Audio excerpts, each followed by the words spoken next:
નમસ્કાર વિદ્યાર્થી મિત્રો, આશુતોષ વિદ્યાલયના ઓનલાઈન એજ્યુકેશનમાં આપનું હાર્દિક સ્વાગત છે.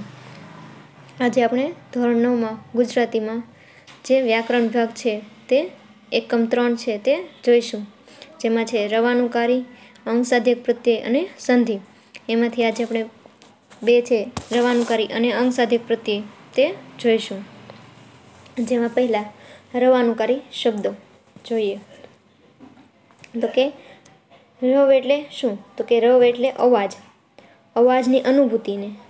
શબ્દ રચના એટલે રવાનુકારી શબ્દ, જે અવાજની અનુભૂતિની શબ્દ રચના એટલે રવાનુકારી શબ્દ.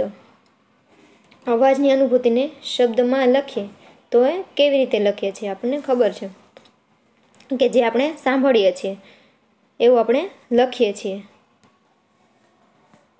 કે જે આપણે સાંભળીએ છીએ તેવું આપણે લખીએ છીએ. તો કે ઉદાહરણોના કેટલાક આપેલા છે. જે કાગડો છે એ આપણને ખબર છે કેવી રીતના બોલે છે, અથવા આપણે ક્યાંય સાંભળેલું છે. તો કાગડો છે એ કાકા એવી રીતના બોલતો હોય છે. અને કૂતરો છે એ હાવ હાવ, કોયલ છે એ કુહુ કુહુ, બિલાડી છે એ મ્યાઉ મ્યાઉ, અને મોર છે એ ટેહુક ટેહુક એવું બોલતો હોય છે, અથવા આપણે એવું છે એ સાંભળેલું હોય છે.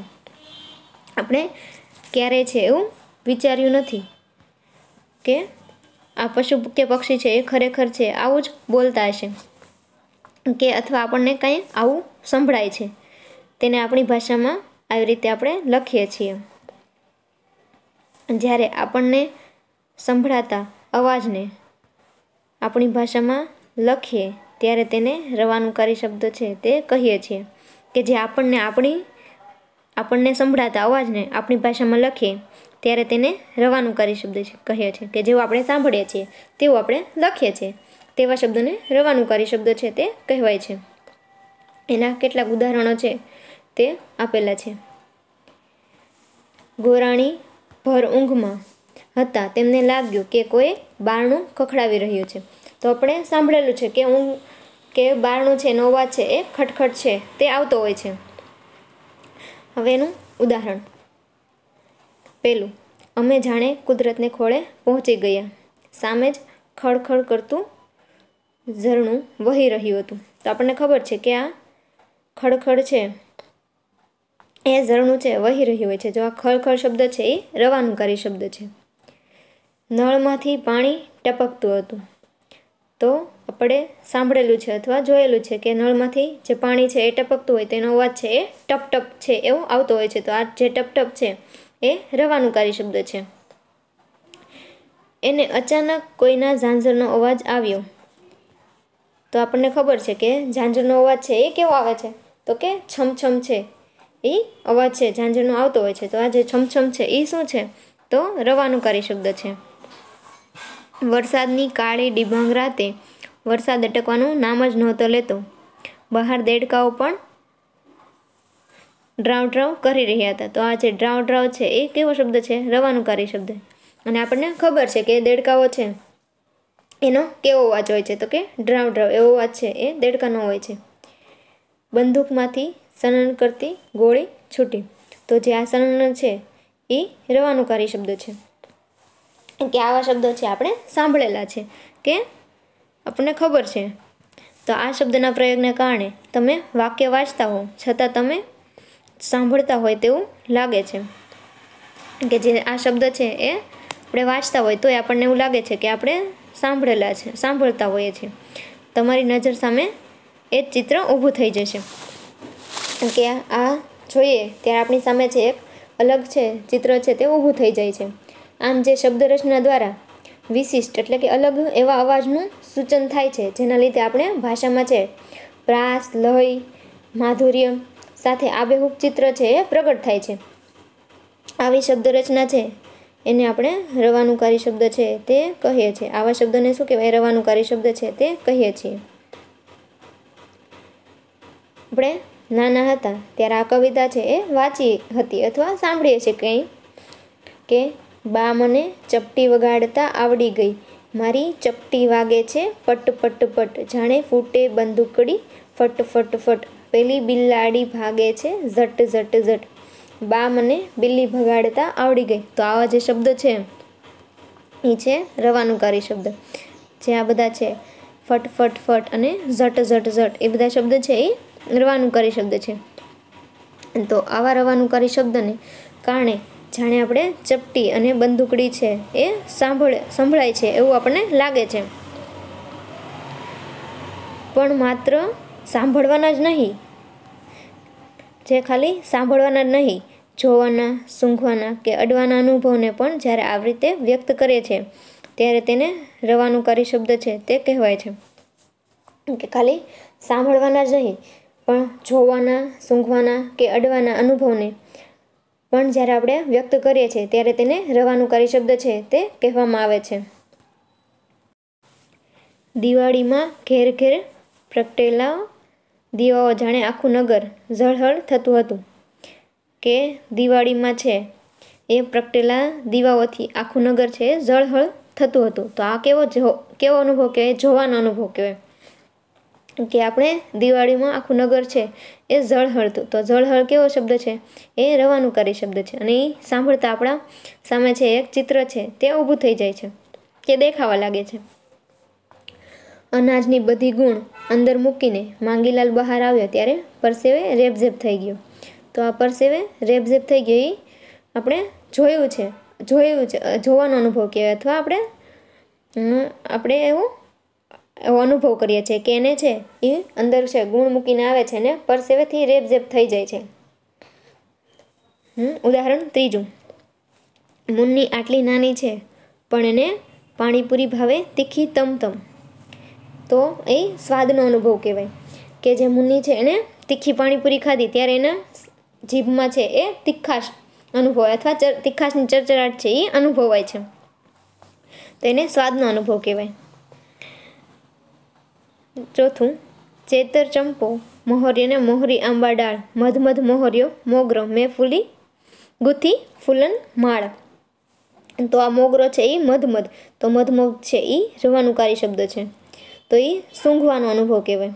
કે આપણને જે સુગંધ આવી અને આપણે સૂંઘ્યું ત્યારે આપણને જે અનુભવ થાય છે જે મધમધનો કે મોગરાનો એ રવાનુકારી શબ્દ છે. તમે ધર્મયુગ કોલોનીના કાંકરિયામાં રહો છો ને આટલું સાંભળતા કાકાના કાનના પડદા પર ગલીપચી થઈ. તો આને સ્પર્શનો અનુભવ કે અડવાનો અનુભવ છે તે કહેવાય છે. કે કાકાના કાનમાં કોઈએ છે એ ગલીપચી કરી અને એને અનુભવ થયો કે જે કોકે એને સ્પર્શ કર્યા છે તે.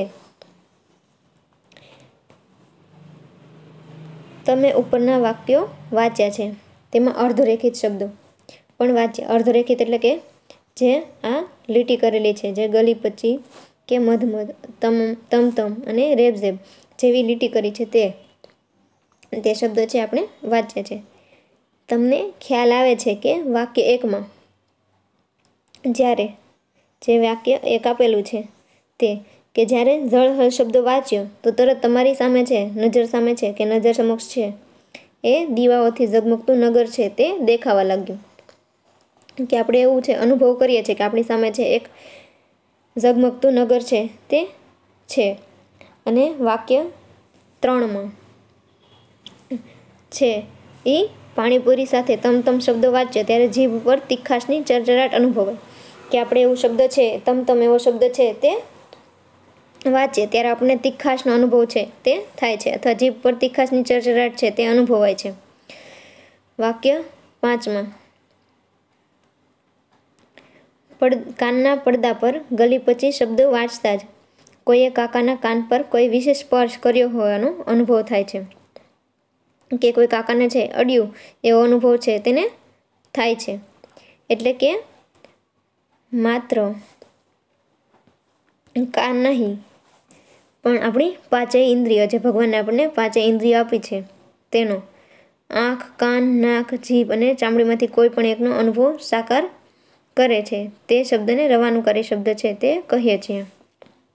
માત્ર છે એ કાનનો નહીં પણ જે પાંચેય ઇન્દ્રિયો છે આપણી આંખ, કાન, નાક, જીભ અને ચામડીમાંથી કોઈ પણ એકનો અનુભવ થાય ત્યારે તેને રવાનુકારી શબ્દ છે તે કહીએ છીએ. એમ આપણે આ રવાનુકારી શબ્દને ક્રિયાપદ તરીકે પણ ઓળખતા હોય છે. જે આ રવાનુકારી શબ્દ છે તેને ક્રિયાપદ તરીકે પણ ઓળખીએ છીએ. તેનું ઉદાહરણ જે તમારે લોહીની સગાઈ છે તેનું ઉદાહરણ છે તે આપેલું છે. એમનું ઘર બાળ પૌત્ર પૌત્રથી ખિલખિલાટ હસી ઉઠ્યું. કે એનું ઘર છે તે બાળ પૌત્ર પૌત્રીથી ખિલખિલાટ હસી ઉઠતું. તો જે આ ખિલખિલ છે એ નામ છે, એના ઉપરથી છે એ ખિલખિલાટ એવું નામ છે એ બન્યું અને અહીંયા ક્રિયા વિશેષણ તરીકે છે અહીં પ્રયોજાયું છે. ખિલખિલ પરથી છે એ ખિલખિલાટ અહીંયા બન્યું છે અને એના ઉપરથી છે ક્રિયા વિશેષણ છે અહીં પ્રયોજાયું છે. આમ તમારી કૃતિઓમાં આવા રવાનુકારી શબ્દો છે તે પ્રયોજાય છે. એવા ઘણા ઉદાહરણો છે તે આપેલા છે. કે તમારે જે કાવ્ય છે ગુર્જરીના ગૃહકુંજે એનું એક ઉદાહરણ છે તે આપ્યું છે. અષાઢના ધનગર્જન ઝીલ્યા રણઝરતા ઉરતંતે. તો આ રણઝરતા છે એ રવાનુકારી શબ્દ છે. એવી રીતના જે તમારે પાઠ 12 છે સખી માર્કંડી તેનું એક ઉદાહરણ આપ્યું છે. પગ મૂક્યો કે તરત જ ખળખળ એવો અવાજ શરૂ થાય છે. કે શાંત પાણી હોય છે ત્યારે એમાં પગ મૂકે છે તો એનો અવાજ છે એ ખળખળ છે એવો અવાજ શરૂ થઈ જાય છે. તો આ જે ખળખળ છે એ શું છે? રવાનુકારી શબ્દ. આવી રીતના છે એવા ઘણા અલગ અલગ છે ઉદાહરણો છે તે તમને આપેલા છે. જેમ કે બોલનાર મરક મરક હસી રહ્યો છે, તો એમાં રવાનુકારી શબ્દ છે એ કયો છે? તો કે મરક મરક. એમ ઘણા એવા છે તમારા પાઠમાં છે અલગ અલગ ઉદાહરણો છે તે છે. તમારી કૃતિઓમાંથી પ્રયોજાયેલા રવાનુકારી શબ્દો શોધો. તે વાંચતા તે કેવો અનુભવ થાય છે તે નોંધો. જો અહીંયા એક ટિપ્સ આપી છે આપણને કે જે આવા શબ્દો છે એનો પ્રયોગ કરવાથી જે જીવંત છે તે વાતાવરણ લાગે છે. તો કે છે કે તમારા નિબંધ કે અર્થ વિસ્તાર છે તે લખતા હો ત્યારે આવા શબ્દો કે આવા પ્રકારો છે એ વાપરી જોજો. તમને ખ્યાલ આવશે કે આવા પ્રકારના શબ્દ પ્રયોગથી વાતાવરણ છે વધારે જીવંત લાગે છે અથવા સજીવ લાગે છે. કે આવા રવાનુકારી શબ્દ છે તે તમે અર્થ વિસ્તાર કે નિબંધ લખતા હોય તો એનો ઉપયોગ કરો, જે રવાનુકારી શબ્દ છે તેનો ઉપયોગ કરો તો એ વાતાવરણ છે એ વધારે જીવંત અથવા સજીવ છે એવું લાગે છે. અહીંયા રવાનુકારી શબ્દ છે તે પૂર્ણ અને જે બીજા છે આપણે અંગ સાધક પ્રત્યય તે. તો અંગ સાધક પ્રત્યય એટલે કે શું? તો કે છે જે મૂળ શબ્દ પરથી વિરોધી અર્થવાળો, વિશેષ અર્થવાળો કે અર્થના વિસ્તારવાળો નવો શબ્દ. કે જે મૂળ શબ્દ આપ્યો હોય તેમાંથી છે વિરોધી અર્થવાળો અથવા જેનો વિશેષ અર્થ કે અલગ અર્થ બનતો હોય તે, અથવા અર્થના વિસ્તારવાળો નવો શબ્દ બનાવવા માટે એક કે બે અક્ષરના પ્રત્યયને આપણે શબ્દ બનાવનાર પ્રત્યય અંગ સાધક પ્રત્યય કહીએ છીએ. કે એક શબ્દ પરથી અન્ય શબ્દ બનાવનારા આવા એક કે બે અક્ષરના પ્રત્યયને આપણે શબ્દ બનાવનાર પ્રત્યય અથવા અંગ સાધક પ્રત્યય છે તે કહીએ છીએ. એના કેટલાક ઉદાહરણો છે જે વિરોધી અર્થ આપે છે તે જોઈએ. જો પ્રિય તો અપ્રિય, સ્વસ્થ તો અસ્વસ્થ, સજીવ તો નિર્જીવ, હાજર તો ગેરહાજર, એક તો અનેક. જે આ છે એના બે પ્રકાર આપેલા છે.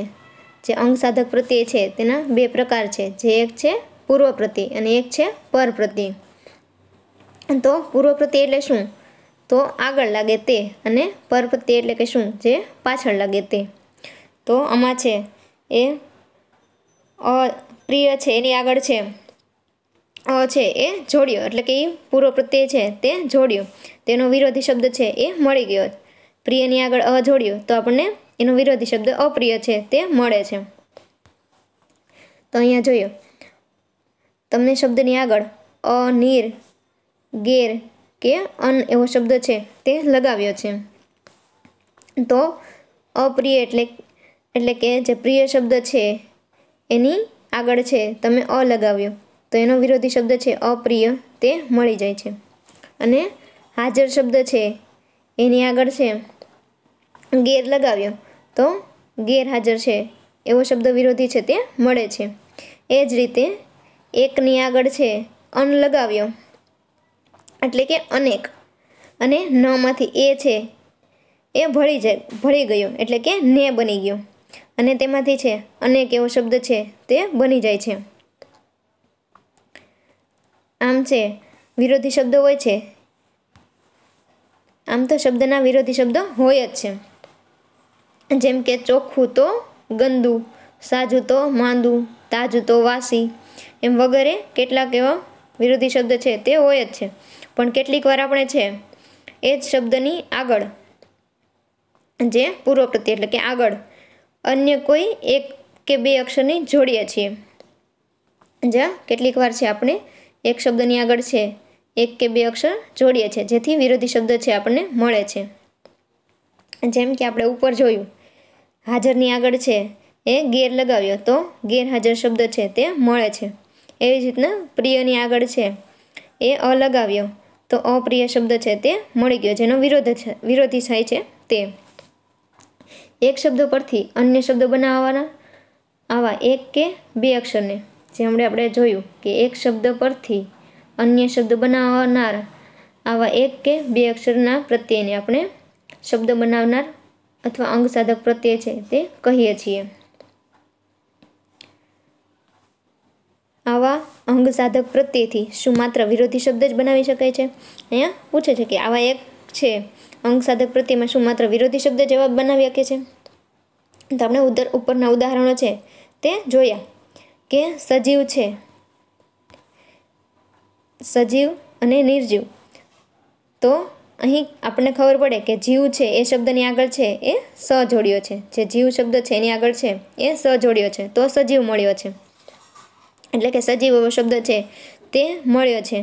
અને એની આગળ છે એ નીર શબ્દ છે, જીવની આગળ છે નીર છે એ શબ્દ જોડ્યો તો નિર્જીવ શબ્દ એવો મળ્યો છે. તો અહીં જીવ સાથે છે એ સ લગાવ્યો ત્યારે સ સાથેનો એટલે કે સહિતનો અર્થ છે આપણને મળે છે. એટલે કે જીવતું હોય એવો અર્થ છે આપણને મળે છે કે સજીવ હોય. સજીવ એટલે જીવ સહિતનો અથવા જીવવાળો એવો શબ્દ છે તે મળે છે. અને નીર અભાવસૂચક વિરોધી અર્થ આપે છે. જે નીર શબ્દ છે એ અભાવસૂચક વિરોધી શબ્દ છે અર્થ છે આપે છે. એટલે કે નિર્જીવ જે અર્થ જીવ વગરનો થાય છે, નિર્જીવ શબ્દનો અર્થ છે તે જીવ વગરનો થાય છે. આવા અન્ય કેટલાક પ્રત્યયો છે તે આપણે જોઈએ.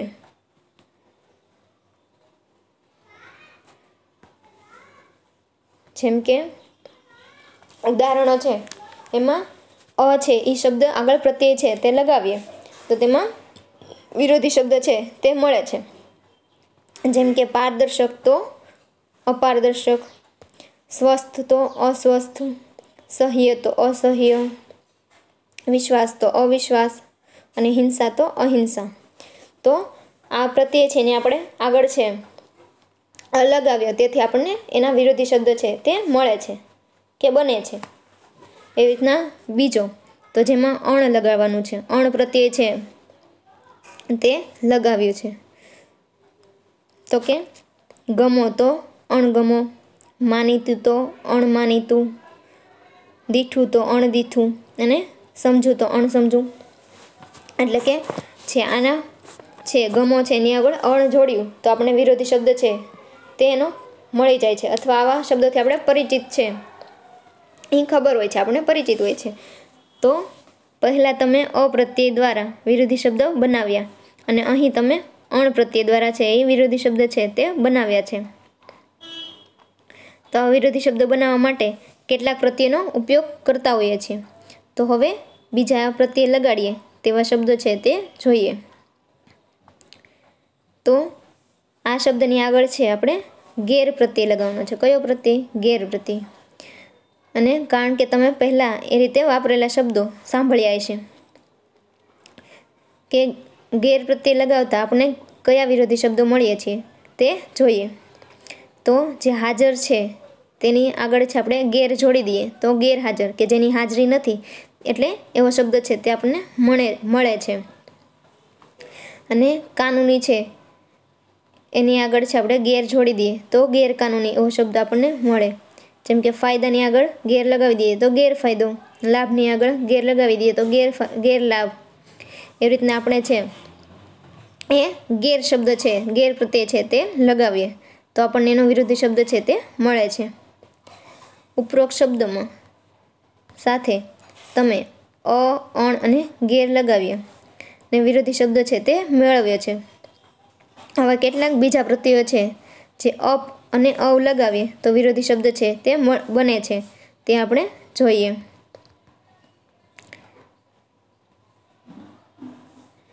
તો કે જે અપવાળા શબ્દો છે તે, તો અપમાં છે જેમ આગળ જોડવાનો છે જે પૂર્વ છે, તો જે માન શબ્દ છે એની આગળ આપણે અપ લગાડીએ તો અપમાન, કે કોઈનું અપમાન છે તે કર્યું હોય છે તેવો શબ્દ છે આપણે મળે છે અપમાન. યશ છે એની આગળ અપ લગાડીએ તો અપયશ, અને એવી રીતના અવ છે તે શબ્દ જોડીએ કે એનો વિરોધી શબ્દ છે તે મળીએ તે જોઈએ છે. જે ગુણ છે તેની આગળ છે અવ છે તે લગાડીએ તો અવગુણ, આરોની આગળ અવ લગાડીએ તો અવરો, અને કૃપાની આગળ અવ લગાડીએ તો અવકૃપા, જે આપણને શબ્દ છે તે મળે છે. કેટલીક વાર ની પ્રત્યય દ્વારા પણ નકાર કે અભાવ દર્શાવી શકાય છે. કે કેટલીક વાર છે ની પ્રત્યય છે એના દ્વારા છે નકાર કે અભાવ દર્શાવીએ છીએ, પણ આ પ્રત્યેના પ્રયોગ સાથે સંધિનો નિયમ પણ ધ્યાન રાખવો પડે છે. કારણ કે ની પ્રત્યય છે એ નીર તરીકે વાપરીએ છીએ આપણે. ઘણી વખત છે ની પ્રત્યય છે એ નીર તરીકે પણ વાપરીએ છીએ, અને કેટલીક વાર છે એ નીસ તરીકે પણ વાપરીએ છીએ. જે આ કોષ્ટકમાં છે એ દર્શાવેલું છે તો જોઈએ. વિસર્ગનો ર સ્વર કે ઘોષ વ્યંજન પહેલાં, જે આ વિસર્ગનો ર છે તે સ્વર કે ઘોષ વ્યંજન પહેલાં, તો જેમાં આમાં દર્શાવ્યું છે કે આપેલું છે આશા તો નિર આશા, પછી ઉત્સાહી તો નિર ઉત્સાહી, આકાર તો નિરાકાર, એમ સ્વર કે ઘોષ વ્યંજન પહેલાં છે એ શબ્દો છે એ આવે છે. વિસર્ગ સંઘર્ષી વ્યંજન પહેલાં, જે આ વિસર્ગ છે એના સંઘર્ષી વ્યંજન પહેલાં, તો નિસ્વાર્થ અને નિશેષ એવા શબ્દ છે તે સંઘર્ષી વ્યંજન પહેલાં. નિશ ચ કે છ વ્યંજન પહેલાં, કે ચ અને છ વ્યંજન છે એ પહેલાં આવે છે, તો ચલ તો નિશ્ચલ, ત્યારે છે ચ કે છ છે એ આવી રીતના બની જાય છે. ચિંતિત તો નિશ્ચિંતિત, ચેતન તો નિશ્ચેતન, અને નિશ છે એ શબ્દ છે ક, પ અને ક વ્યંજન છે એની પૂર્વ એટલે કે પહેલાં છે. કપટ તો નિષ્કપટ, અને પ્રયોજન તો નિષ્પ્રયોજન, અને સફળ તો નિષ્ફળ. તો અહીં આપણે એવા શબ્દ છે તે જોયા. તો અહીં સફળ અને નિષ્ફળ શબ્દો છે એની જોડ છે તે જોઈ આપણે, અને સ દ્વારા સહિતનો અને નિહ દ્વારા રહિતનો એવો અર્થ ઉમેરાયો છે. સહિત અને રહિતની વિરોધી શબ્દ છે તે જોઈએ. તો સ અને ની, જે સચિત તો નિશ્ચિંત, સક્રિય તો નિષ્ક્રિય, સજળ તો નિર્જળ, અને સજીવ તો નિર્જીવ. જે આ સ અને ની છે તેનો ઉપયોગ છે વિરોધી શબ્દ છે તેની જોડ છે તે જોઈ. એ જ રીતે સારા કે ખરાબ શબ્દની જોડ છે એ પણ આ પ્રત્યયની મદદથી મેળવી શકીએ છીએ. જે સુ અને દુ દ્વારા છે સારા કે ખરાબ શબ્દની જોડ છે તે પ્રત્યય છે એવા મદદથી મેળવી શકાય છે. તો સુલભ તો દુર્લભ જે ખરાબ પ્રત્યેની છે. સબળ અને દુર્બળ, સુબોધ અને દુર્બોધ, સુગંધ તો દુર્ગંધ. જે અહીં સુપ્રત્યય દ્વારા સારું અર્થ, તો જે સુપ્રત્યય છે એ એના દ્વારા છે સારુંનો અર્થ છે, અને દૂર દ્વારા છે એ ખરાબ અથવા અશક્ય આદિનો અર્થ છે તે દર્શાવ્યો છે. અન્ય એક શબ્દ જોડ જોઈએ તો સત્કર્મ તો દુષ્કર્મ, અહીં સત દ્વારા સારુંનો અર્થ દર્શાવાય છે. જે સત શબ્દ છે એના દ્વારા છે સારુંનો અર્થ છે તે દર્શાવાય છે. સત એ પ્રત્યય નથી, તેથી આ શબ્દ જોડ માત્ર દૂર દ્વારા ઉમેરાતા ખરાબ, અભાવ, અશક્ય આદિનો અર્થને જોઈશું. તો સત અને દુ એવા શબ્દો છે તે જોઈએ. સદાચાર તો દુરાચાર, સજ્જન તો દુર્જન, સદભાગ્ય તો દુર્ભાગ્ય, સદગુણ તો દુર્ગુણ અને સદુપયોગ તો દુરુપયોગ.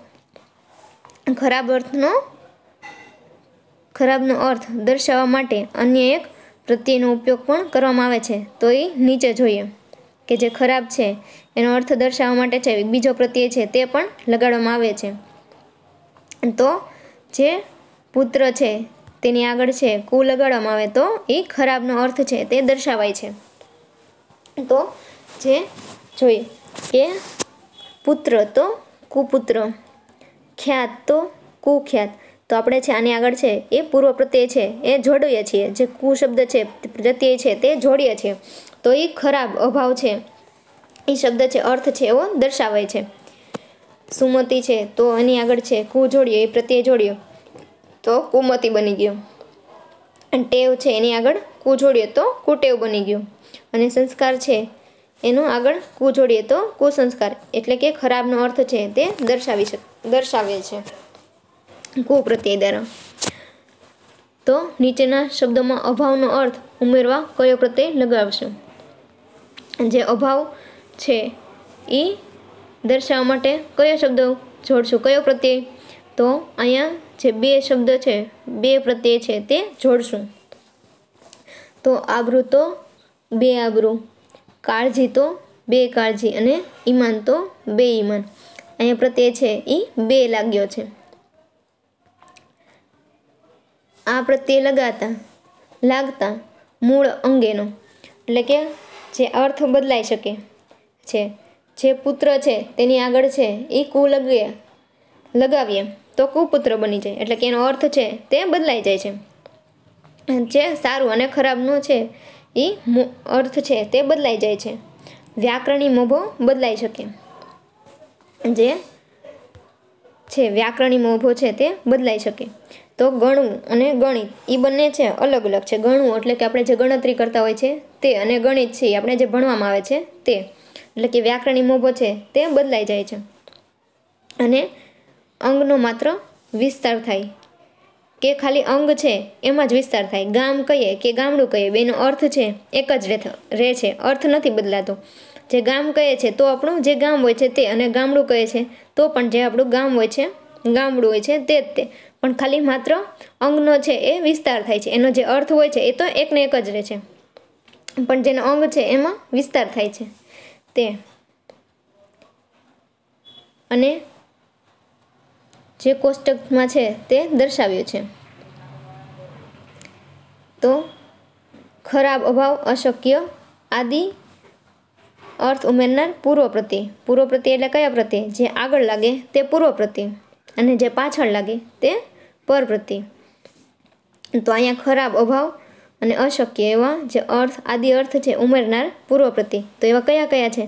તો કે કુ, ઔ, દુષ, દૂર, દુ, નિશ, નિર, ની, વી, અણ, ક, વણ, કમ, ગેર, બદ, બિન, બે.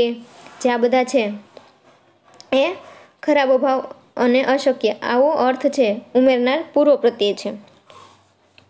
તો ઔ જે કુ છે તે, જે આગળ છે પુત્રની આગળ છે કુ જોડી દઈએ તો એવો ખરાબનો છે વિરુદ્ધાર્થી શબ્દ છે જે ખરાબ છે તે મળે છે.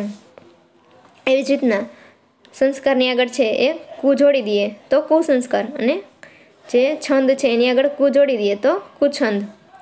એવી રીતના જે ઔ પ્રત્યય છે તે, જે કૃપા છે તેની આગળ ઔ જોડી દઈએ તો અકૃપા, અને ગુણ છે તેની આગળ ઔ જોડી દઈએ તો અવગુણ એવો શબ્દ છે આપણને મળે છે.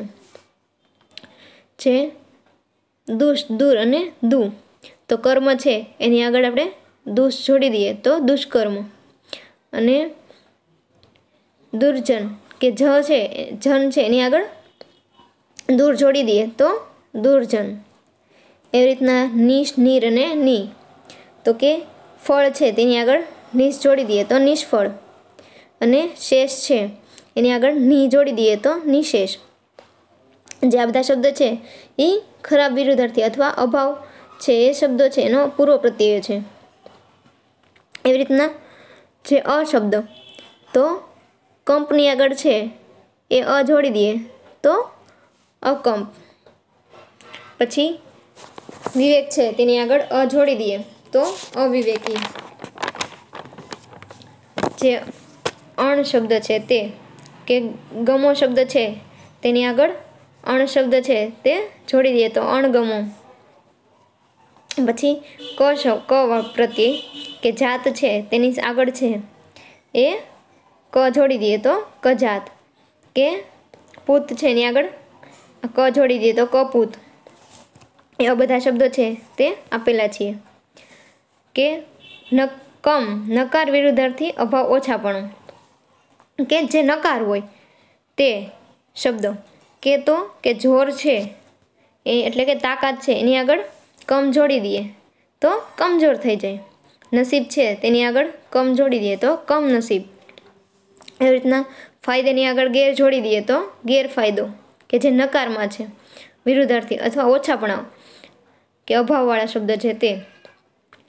કાનૂની છે તેની આગળ ગેર જોડી દઈએ કે પૂર્વ પ્રત્યય છે ગેર લગાડી દઈએ તો ગેરકાનૂની. જે બિનવાળા આવડત છે તેની આગળ બિન જોડી દઈએ તો બિન આવડત. જરૂરી છે તેની આગળ બિન જોડી દઈએ તો બિનજરૂરી. કે પછી બે વાળા શબ્દો કે બે પ્રત્યયવાળા. જવાબદાર છે તેની આગળ બે જોડી દઈએ તો બે જવાબદાર. પછી આબરૂની આગળ બે જોડી દઈએ તો બે આબરૂ. તો આવા અભાવભરા અર્થ એવા નવા અર્થ મૂળ શબ્દ પરથી મેળવવા હોય ત્યારે આપણે આવા પ્રત્યયો છે તે લગાવીએ છીએ. કે મૂળ શબ્દ પરથી જ્યારે આપણે આવા શબ્દો મેળવવા હોય ત્યારે આવા પ્રત્યયો છે તે બધા લગાડીએ છીએ. એ ઉપરાંત અર્થનો વિસ્તાર કરવા અથવા વિશિષ્ટ અર્થ મેળવવા પણ આવા બીજા પ્રત્યયો છે તે લાગતા હોય છે. હવે જે વ્યાકરણી મોભો બદલનાર પ્રત્યય, કે જે મોભો બદલનાર પ્રત્યય છે તે. હવે આમાં પર પ્રત્યય છે તેની વાત કરે છે કે જેની પાછળ લાગે છે. પર એટલે કે જેની પાછળ લાગે છે તેવા પ્રત્યય. તો કે છે આશ એટલે વિશેષણ પરથી ભાવવાચક સંજ્ઞા બનાવનાર. જે વિશેષણ છે રાતુ એના ઉપરથી ભાવવાચક સંજ્ઞા બને છે રતાશ. એની પાછળ છે એ આશ જોડવામાં આવે છે એટલે બની જાય છે રતાશ. જેમ કે ભીનું એ વિશેષણ છે એના ઉપરથી ભાવવાચક સંજ્ઞા બનાવીએ તો એની પાછળ આશ લગાવીએ તો ભીનાશ એવું શબ્દ છે તે બની જાય છે. એમ આણ એટલે કે લાંબુ હોય છે તેની પાછળ છે એ આણ લગાડીએ તો લંબાણ એવો શબ્દ છે તે આપણને મળે છે. જેમ કે પોલું છે એ વિશેષણ છે પણ એના ઉપરથી ભાવવાચક સંજ્ઞા બનાવી હોય તો એની પાછળ આણ લગાવીએ તો પોલાણ એવો શબ્દ છે તે મળી જાય છે.